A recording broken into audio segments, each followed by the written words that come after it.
Okay, Rosalie. Thank you. Bye-bye. Bye. This is interesting. Hello. Hey, Reed. Hey, Dan. How you doing? Okay. Got a couple of things, but first, I told your guy I had something really hot. I've had a call from a friend of mine, an investigator who has been doing some work on TW 800, a lot of work on TW 800, and he's got some very, very hot material, which I am not going to discuss with you over the phone, but he says this is going to break, and he wants to establish some contact with the appropriate congressional sources so they can be prepared for this. How soon can I talk to him?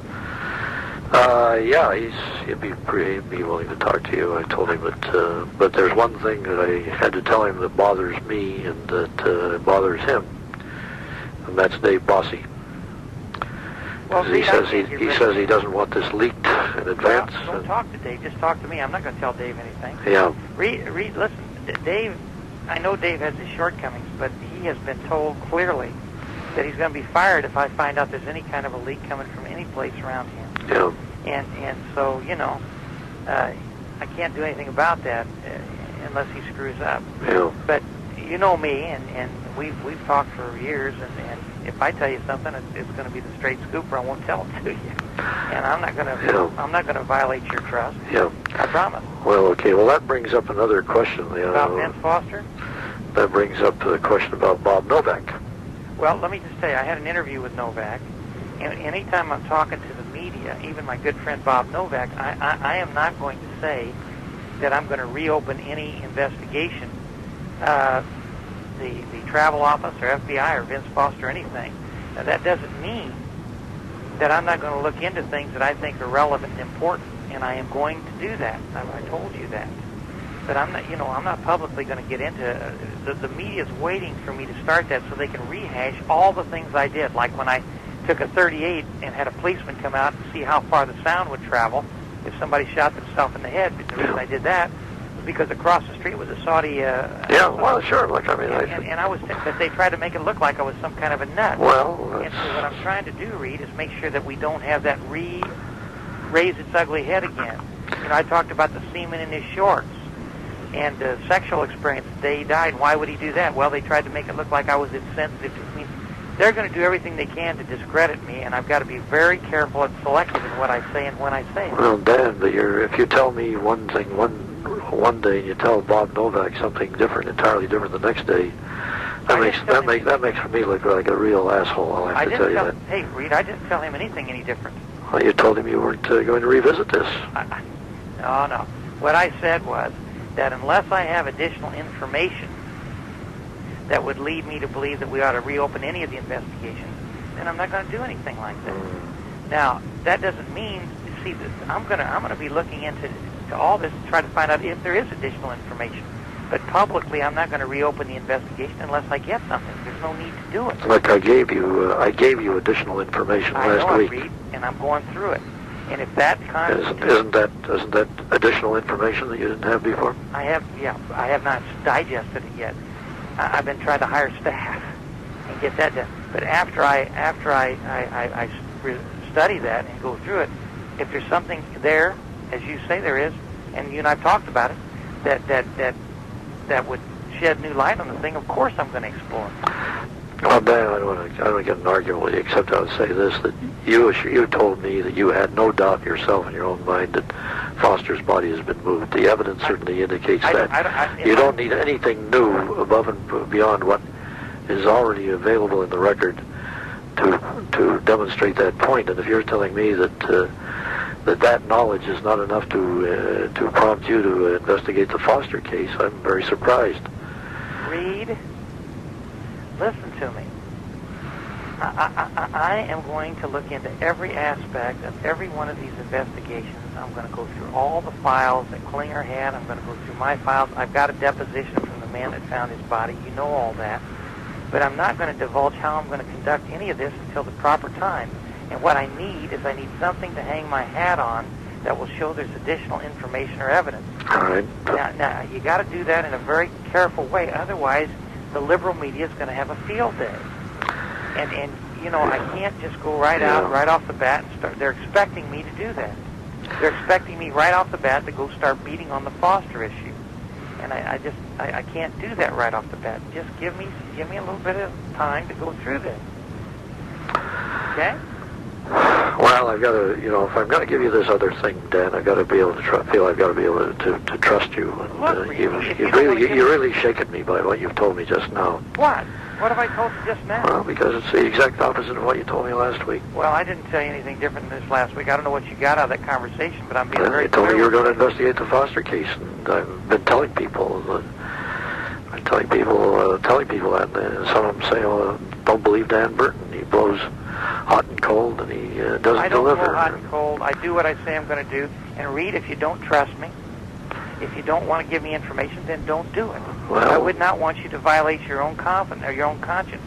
I'm just telling you that as chairman of this committee, I've got 3 investigations right now. I got travel office, I got FBI, and now I got all these illegal contributions, and I've got to deal with those. Now, Foster, I told you, and I still believe this, and I said it on the record to the New York Times or Washington Post. I can't remember which one. I said I do not recant anything I said about Foster. I believe his body was moved. I believe that report was in error. I believe what the confidential witness said, but I've got to do this at the right time. And I don't think starting right off the bat doing this would be the right thing to do, because they would try to blow that up and make it look like I was not a credible chairman. And so what I've got to do is deal with the things that are on my plate right off the bat, which are travel office, file office issue, the FBI files, and this issue right now. And Foster, you may rest assured, I'm going to look at all the documents I possibly can. I'm going to look at those pictures. I'm going to look into that. But I don't want you going telling people that I'm reopening the investigation. Well, I don't want you to do that. Well, I'm sorry. You didn't tell me you didn't want people to know that. Of course I don't want you to do that. You didn't say Reed, you didn't say this is just between you and me. Well, I'm telling you right now, Reed, if you go out and start telling everybody I'm reopening the Foster investigation and they come to me, I'm going to say, look, I've got these other things to do right now. If something new pops up on Foster, I'll look at it. But right now, I'm not going to go digging into that. And the reason I'm going to tell everybody that, Reed, is because I just tried to explain it to you very clearly. This is not the time to be beating on that drum until we're ready. Well, you should have told me that last week. Who have you been talking to? Listen, I've just sent a report to the printer, which I've told people that you've assured me that you were going to investigate this, which is exactly what you told me and Joe Golden. I mean, this isn't something that, you didn't say, look, Reed, keep this quiet, et cetera, et cetera. I had no understanding that this was not, some kind of off-the-record discussion. I laid out for you what the evidence is that I think is overwhelming of the things that you can do immediately. Why in the hell would you come and have a meeting with me and then go right to the press? The press? I am the press. I mean, I've got to... Well, I'm not going to go... Look, I'll tell you what I'm going to do. I'm not going to go into discussions with anybody anymore if everything I say to you in a closed meeting like that's in the... Well, there are 2 things. You know the rules as well as I do. If you say off the record, it's off the record. You didn't say it's off the record. I had no notion. You tell me you believe something is so, and why in the hell would you want to... you tell me something you're going to do, why in the hell would you want to deny that you're going to do it? I mean, you didn't say that you're not going to investigate. You said you are going to investigate. And I believed you. I've mentioned this to several people, and as I say, some of them say, well, don't believe him. Well, then don't believe me. But, you're telling me yourself I shouldn't believe you. All right, don't believe me. Because you say you're not going to do it. But I'm just, that's, as I say, this other thing I've got is a tremendous story. And, well, then you do what you want to with it, Reed, but I'll tell you, I'm disappointed because I told you in that meeting that I was going to look into all these things, but I didn't want any public...